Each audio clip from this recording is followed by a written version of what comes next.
ప్రభుత్వం నుంచి సంపాదించుకోవాలని ఓ దుర్మార్గమైన ఆలోచనతో చేసిన కార్యక్రమం ఇది. ఖచ్చితంగా ప్రక్షాళన జరుగుతుంది. కక్ష సాధింపు ఎక్కడ లేదు. గౌరవ ముఖ్యమంత్రి గారు పదే పదే చెప్తా వచ్చారు. జిల్లా యంత్రాంగాన్ని కూడా హెచ్చరిస్తూ వస్తా ఉన్నాం. జిల్లా ఎస్పీ గారిని కూడా మేము అదే కోరాం, విచారించండి. 378 మెట్రిక్ టన్నుల బియ్యం మాయమైందంటే ఎక్కడ పోయింది? దీని వెనక ఎవరు? ఇక్కడి నుంచి తరలి వెళ్ళినప్పుడు ఎక్కడికి వెళ్ళింది? కాకినాడకి వెళ్ళిందా, విశాఖపట్నంకి వెళ్ళిందా, కృష్ణపట్నంకి వెళ్ళిందా? ఇన్వెస్టిగేషన్ పూర్తి అవ్వాలి కదా.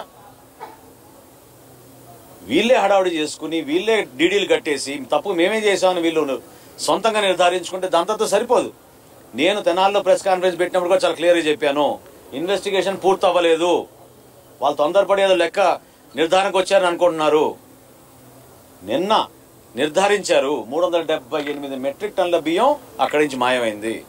ఖచ్చితంగా దీనికి మీరు పెనాల్టీ కట్టాలి. క్రిమినల్ కేసెస్ మీ పైన పెడతారు. చట్ట ప్రకారంగా చేయాల్సిన కార్యక్రమాలు మా ప్రభుత్వం ఖచ్చితంగా చేస్తుంది. అంతేగాని ఇందులో ఎవరిని కూడా టార్గెట్ చేసి వ్యక్తిగతంగా ఇబ్బంది పెట్టాలన్న అవసరం కూటమి ప్రభుత్వానికి ఏనాడు కూడా లేదు. మీ నాయకుడు చేసినట్టు మా నాయకులు ఎప్పుడు చేయరు. పవన్ కళ్యాణ్ గారు కానీ చంద్రబాబు నాయుడు కానీ ఎప్పుడు కూడా ప్రభుత్వం అంటే ప్రజల్లో విశ్వాసం నింపాలి, నిజాయితీగా పనిచేయాలి. కానీ ఎవరైతే ఇటువంటి చర్యల్లో పాల్గొన్నారో వాళ్ళని కూడా వదిలే ప్రసక్తి లేదు. కాబట్టి ప్రజలు చూస్తున్నారు, వ్యవస్థ ఖచ్చితంగా ప్రక్షాళన జరుగుతుంది. అందులో భాగంగా మీలాంటి వ్యక్తులు ఎవరైతే ఇటువంటి కార్యక్రమాలు పాల్గొన్నారో ఖచ్చితంగా మీరే ప్రజలకి క్షమాపణ చెప్పాలి. పేరు నాని గారు కూడా నేను కోరుతున్నాను, ఒక బాధ్యత గల మంత్రిగా మీరు వ్యవహరించారు. గతంలో సుదీర్ఘమైన రాజకీయ అనుభవం ఉంది. పొరపాటు జరిగిందని మీరే కదా ఉత్తరం రాసింది. మరి ఈరోజు ఇతరులపైన నిందలేస్తున్నారు. కోర్టుని ఆశ్రయించాలి కదా. ఇప్పటివరకు 3 సార్లు ఆశ్రయించారు కోర్టుని బెయిల్ కోసం. గౌరవ కోర్టు ఏ నిర్ణయం తీసుకుంటుందో చూద్దాం. ఈలోపు ఇన్వెస్టిగేషన్ జరగాలి. 378 మెట్రిక్ టన్నుల బియ్యం పక్కదారిని వెళ్ళిందని నిర్ధారించాం. స్థానికంగా ఉన్న పోలీస్ యంత్రాంగం ఇప్పుడు ఖచ్చితంగా దానిపైన లోతుగా అవగాహన తెచ్చుకుని ఇన్వెస్టిగేషన్ చేస్తారు. ఇప్పుడు గోడౌన్ యాజమాని ఎవరైతే వారి మీద కేసు పెడతారు. కానీ కొత్తగా మేము రాసుకొస్తాం ఆ పేర్లు చెప్పండి.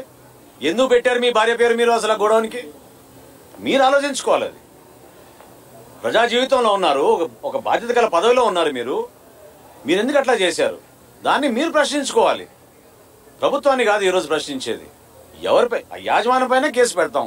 జేఎస్ వేర్ హౌస్ యాజమాన్యం ఎవరు అంటే పేరుని జయసుధా గారు, వారితో పాటు ఉన్న అక్కడ మేనేజరు, వీళ్ళిద్దరిపైనే కదా ఎఫ్ఐఆర్ రిజిస్టర్ చేసింది. ఇప్పుడు వేర్ హౌస్ మేనేజ్మెంట్ సిస్టమ్ అని ఒక కొత్త సాఫ్ట్వేర్ ఏర్పాటు చేసి 26వ తారీఖు నవంబర్న 27 నుంచి రాష్ట్ర వ్యాప్తంగా ప్రతి గోడౌన్లో కూడా తనిఖీలు జరగాలని మా శాఖ నుంచి మేము ఆదేశాలు ఇస్తే జాయింట్ కలెక్టర్ గారి ఆధ్వర్యంలో ప్రతి జిల్లాలో కూడా జరుగుతోంది.